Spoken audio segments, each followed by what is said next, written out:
राजसेव्यमानपावनं पङ्कजं व्यालयज्ञसूत्रबिन्दुशेखरं कृपाकरं नारदादियोगिवृन्दवन्दितं दिगम्बरं काशिकापुरादिनाथकालभैरवं भजे काशिकापुरादिनाथकालभैरवं भजे भानुकोटिभास्वरं भवाब्धितारकं परं नीलकण्ठमीप्सितार्थदायकं त्रिलोचनं कालकालमम्बुजाक्षमक्षशूलमक्षरं काशिकापुरादिनाथकालभैरवं भजे काशिकापुरादिनाथकालभैरवं भजे शूलटङ्कपाशदण्डपाणिमादिकारणं श्यामकायमादिदेवमक्षरं निरामयं भीमविक्रमं प्रभुं विचित्रताण्डवप्रियं काशिकापुरादिनाथकालभैरवं भजे काशिकापुरादिनाथकालभैरवं भजे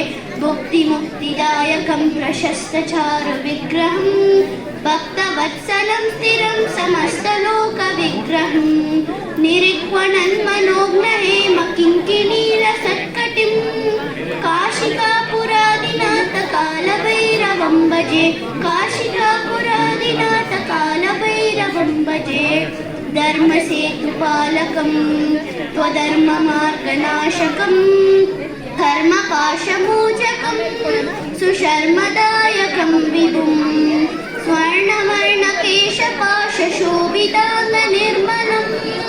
काशिकापुरादिनाथकालभैरवं भजे काशिकापुरादिनाथकालभैरवं भजे रत्नपादुकाप्रभाभिरामपादयुग्मकं नित्यमद्वितीयमिष्टदैवतं निरञ्जनं मृत्युदर्पनाशनं करालदंष्ट्रभूषणं काशिकापुरादिनाथकालभैरवं भजे काशिकापुरादिनाथकालभैरवं भजे कालभैरवाष्टकं पठन्ति ये मनोहरं ज्ञानमुक्तिसाधकं विचित्रपुण्यवर्धनं